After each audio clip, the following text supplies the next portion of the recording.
Eu tenho uma pergunta para você. Setembro chove? Mas chove muito ou chove pouco?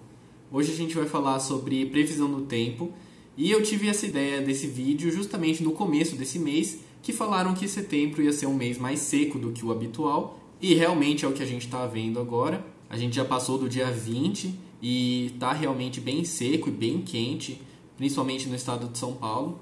A previsão do tempo é um assunto que eu gosto bastante de falar, porque é um dos assuntos com certeza mais falados do mundo inteiro. Sempre que você encontra algum estranho ou alguém, você sempre comenta assim, como é que tá o tempo, se está quente, se vai chover, se gosta mais de calor, se gosta mais de frio.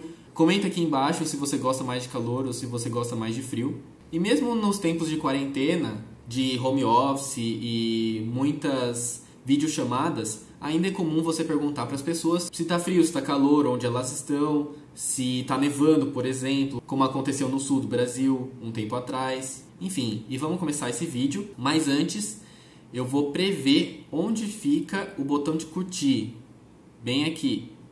Então você vai curtir esse vídeo, compartilha com seus amigos, comenta aqui embaixo o que você acha, se você sabia sobre a previsão do tempo e como ela é feita. E se inscreve no canal para mais vídeos como esse. Muito bem, então, para falar de previsão do tempo, a gente tem que voltar até a antiguidade, quando os antigos, em especial os gregos, tentavam prever o tempo com astronomia, comportamento das nuvens e por aí vai. O pai da meteorologia é considerado Aristóteles. Ele dizia que, de acordo com a direção que o vento vinha, podia representar alguma condição do tempo. Por exemplo, ventos do norte poderiam significar tempestades. E também esses ventos representavam o humor das pessoas. Isso influenciava bastante, influencia até hoje o humor das pessoas. Então, por exemplo, os ventos do oeste significavam tempos mais alegres ou mais tristes, dependendo da ocasião. Um exemplo de como a meteorologia era importante, o tempo e a previsão do tempo era importante naquela época, é uma passagem da Bíblia, mais especificamente Mateus 16, que está escrito uma fala de Jesus,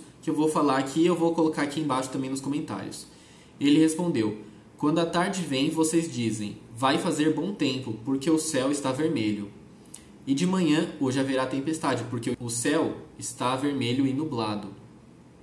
Vocês sabem interpretar o aspecto do céu, mas não sabem interpretar os sinais dos tempos." É uma passagem bem interessante, bem profunda até, se for parar para pensar, e mostra como o clima afeta a nossa cultura, nossos costumes, nosso humor, nosso comportamento diário. Apesar de ser antiga, a previsão do tempo só foi considerada uma ciência, que é uma parte da meteorologia, e adotada formalmente no século XIX, então entre 1800 e 1850. A invenção do telégrafo, como eu disse em outro vídeo sobre Goethe, Luke Howard e a classificação das nuvens, ajudou no desenvolvimento dessa ciência através da passagem de informações de uma forma muito mais rápida, praticamente instantânea, que poderia possibilitar a troca de informações mesmo entre lugares e você saber, por exemplo, se vem um vento a 50 km a oeste, já está vindo uma tempestade, ela já tem uma direção certa, você já sabe mais ou menos que ela vai vir nas próximas horas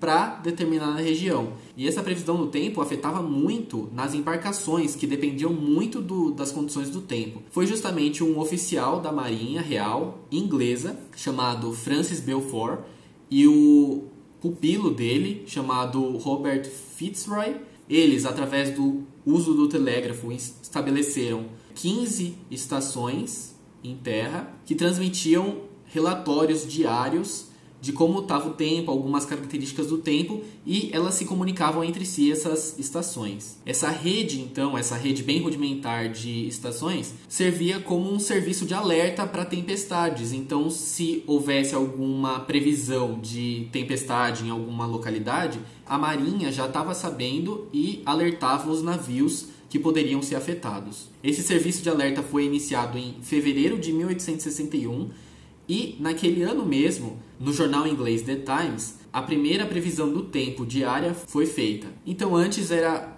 mais ou menos assim que acontecia, essa rede se comunicava entre si e tinha essa previsão do tempo de uma forma um pouco rudimentar. Em 1922, o cientista inglês Lewis Fry Richardson publicou um estudo chamado Previsão do Tempo por Processos Numéricos, que facilitava e deixava mais automática essa previsão do tempo. Mas como a gente sabe, naquela época não tinha uma capacidade computacional. Na verdade, os computadores nem existiam direito para computar uma quantidade razoável de dados para fazer as previsões do tempo. Então, só em 1955 que essa prática começou mesmo, através de programas de computadores eletrônicos. Então, esse método numérico, matemático, ele depende de alguns dados, como pressão barométrica, condições atmosféricas, cobertura do céu, condições de umidade, temperatura. E aí, com os dados de algumas estações distribuídas pelo território, seria possível